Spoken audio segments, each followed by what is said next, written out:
Yo, salut les visionnaires. Ici Digit et Pana, et aujourd'hui, on parle d'un truc qui va te faire sauter de ta chaise. Imagine, tes gamins, tes neveux, tes petits cousins, condamnés à devenir des analphabètes numériques. Pire, des analphabètes IA. C'est exactement ce qui est en train de se passer en Norvège, et ça pourrait bien s'étendre à toute l'Europe. 3, 2, 1. Écoute bien ce chiffre, 90%. C'est la proportion d'enseignants norvégiens qui vont devoir se passer d'outils IA dans leur classe. Oui, tu as bien entendu, le gouvernement norvégien vient de bannir l'IA à l'école. Pas une restriction, pas un encadrement, un ban. Total. Définitif. Dingue, non? Mais attends, pourquoi est-ce que ça devrait te concerner, toi, là, en France, en Belgique, ou même au Québec? Parce que la Norvège, c'est souvent le pays test. Si ça marche là-bas, ça débarque chez nous dans 2 ans max. Et là où ça devient hallucinant, c'est que personne n'en parle. Personne ne te prévient. Personne ne te demande ton avis. Alors aujourd'hui, on va décortiquer ça ensemble. Pourquoi la Norvège a fait ce choix radical? Est-ce que c'est une bonne idée? Qui sont les gagnants et les perdants dans cette histoire, et surtout, est-ce que ton enfant, ton ado, va se retrouver largué face à l'avenir? Premier point, et c'est le plus important, le contexte. La Norvège, c'est pas n'importe quel pays. C'est un pays ultra connecté, riche, avec une éducation parmi les meilleures au monde. Leur indice de développement humain? Numéro 1 mondial pendant des années. Leur PIB par habitant? Parmi les plus hauts d'Europe. Et pourtant, ils viennent de dire non à l'IA à l'école. Pourquoi? Officiellement, c'est la peur de la triche, des deepfakes, de la désinformation. Ils disent, les élèves vont utiliser ChatGPT pour rendre leurs devoirs, ça va fausser leur apprentissage. Sauf que, si tu creuses un peu, il y a autre chose. Un truc bien plus profond. Mais avant ça, pose-toi cette question, est-ce que toi, aujourd'hui, tu pourrais survivre sans Google? Sans Maps? Sans traducteur instantané? Sans IA qui te résume un article de 10 pages en 30 secondes? Non. Alors pourquoi on priverait nos enfants de ces outils? C'est comme si on avait dit aux élèves des années 90, non, pas de calculatrice, tu feras tes divisions à la main. Sauf que là, c'est 1000 fois pire, parce que l'IA, c'est pas juste un outil. C'est une révolution. Deuxième point, et là, accroche-toi, les conséquences concrètes. En Norvège, les profs ont déjà commencé à s'adapter. Certains utilisent des logiciels pour détecter les textes générés par IA. D'autres interdisent carrément les ordinateurs en classe. Résultat? Les élèves qui ont accès à l'IA chez eux prennent une avance monstrueuse sur ceux qui n'en ont pas. Et devine qui a accès à l'IA chez lui? Les familles aisées, connectées, éduquées. Les autres? Ils se retrouvent avec un handicap invisible. Le plus fou? Dans certains lycées norvégiens, les élèves révisent leurs examens en utilisant des IA low cost depuis leur téléphone, en cachette. Pourquoi? Parce que les profs leur disent, l'IA, c'est tricher. Mais dans le monde réel, dans 2 ans, quand ils chercheront un job, leur employeur leur dira, utilisez l'IA pour gagner du temps. Tu vois le problème? On crée une génération à 2 vitesses, ceux qui savent utiliser l'IA, et ceux qui en ont peur. Troisième point, et là, c'est le game changé, l'argument sécurité. Les Norvégiens disent, on protège nos enfants des dangers de l'IA. Mais est-ce que le danger, c'est l'IA, ou l'ignorance?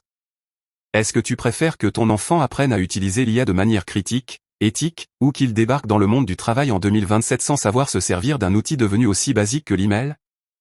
Pose-toi cette question, quand tu as appris à conduire, on t'a dit, ne monte pas dans une voiture, c'est dangereux. Non. On t'a appris les règles, les bons réflexes, les limites. L'IA, c'est pareil. Si on l'interdit, on ne prépare pas les enfants à l'utiliser, on les prépare à subir son impact. Quatrième point, et là, c'est la claque, les alternatives. La Norvège n'a pas juste dit non à l'IA. Elle a commencé à investir dans des solutions maison. Des IA éthiques, contrôlées par le gouvernement, avec des bases de données vérifiées. Le problème? Ces outils sont ultra lents, ultra limités, et surtout, ultra chers. Résultat, les écoles privées, les familles riches, vont contourner le ban en utilisant des IA étrangères, comme ChatGPT. Les écoles publiques, elles, vont se retrouver avec des outils de seconde zone. C'est ça, le vrai danger, une élite IA qui se forme en dehors des écoles, pendant que le système public reste à la traîne. Et devine qui en pâtit? Les classes moyennes et populaires. toujours les mêmes. 5e point, et là, c'est mon coup de gueule, la France suit-elle? Parce que regarde bien, en France, on a déjà des lycées qui interdisent les téléphones. Des profs qui luttent contre les devoirs copiés. Des débats interminables sur le numérique à l'école. Et si demain, on nous sortait le même discours, l'IA, c'est trop dangereux, on l'interdit? Imagine un instant que ton enfant sorte du lycée sans savoir utiliser une IA. Sans savoir vérifier une source avec une IA. Sans savoir automatiser des tâches répétitives avec une IA. Il va se retrouver face à des gamins chinois, américains, indiens, qui, eux, auront passé 10 ans à maîtriser ces outils. Tu crois vraiment qu'il aura les mêmes chances sur le marché du travail? 6e point, et là, c'est la vie perso, la Norvège a tout faux. Je vais te dire pourquoi. L'IA, c'est comme le feu. Tu peux t'en servir pour cuire ton steak ou pour brûler ta maison. Mais tu ne vas pas interdire le feu. Tu apprends à l'utiliser. À l'école, c'est pareil. Au lieu d'interdire, il faut éduquer. Imagine un cours où on apprend aux élèves. Comment utiliser l'IA pour résumer un texte sans plagier?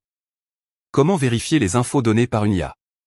Comment l'utiliser pour créer, innover, gagner du temps? Comment repérer les biais, les hallucinations, les fake news? Ça, ce serait une révolution. Ça, ce serait préparer nos enfants au vrai monde. Pas les enfermer dans une bulle.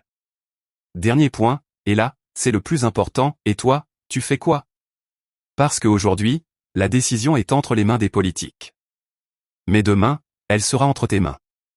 Est-ce que tu veux que ton enfant sache utiliser l'IA, ou qu'il soit largué? Alors voici ce que je te propose, là, tout de suite. 1. Parlant autour de toi. À ton prof, ton directeur d'école, ton maire. Demande, et vous, vous faites quoi pour l'IA à l'école? 2. Essaie des outils IA avec tes enfants. Montre-leur comment ça marche. Pas pour tricher, mais pour apprendre mieux. 3. Si tu es enseignant, forme-toi. Pas besoin d'attendre le gouvernement. Il existe des tas de ressources gratuites pour intégrer l'IA en classe. 4. Partage cette vidéo. Parce que si personne ne parle de ce sujet, dans 5 ans, on va se réveiller avec une génération entière qui galère. Et surtout, reste connecté. Parce que cette histoire, elle ne fait que commencer. La Norvège a tiré le premier coup de feu, mais le monde entier regarde. Et crois-moi, dans 2 ans, on en reparlera. En attendant, pose-toi la question, et si la vraie triche, c'était d'interdire l'IA? Allez, like, partage, commente Analphabet IA si tu veux qu'on creuse le sujet. Et à très vite pour la prochaine révolution, parce que chez Digit et Pana, on décrypte avant tout le monde. Salut les visionnaires!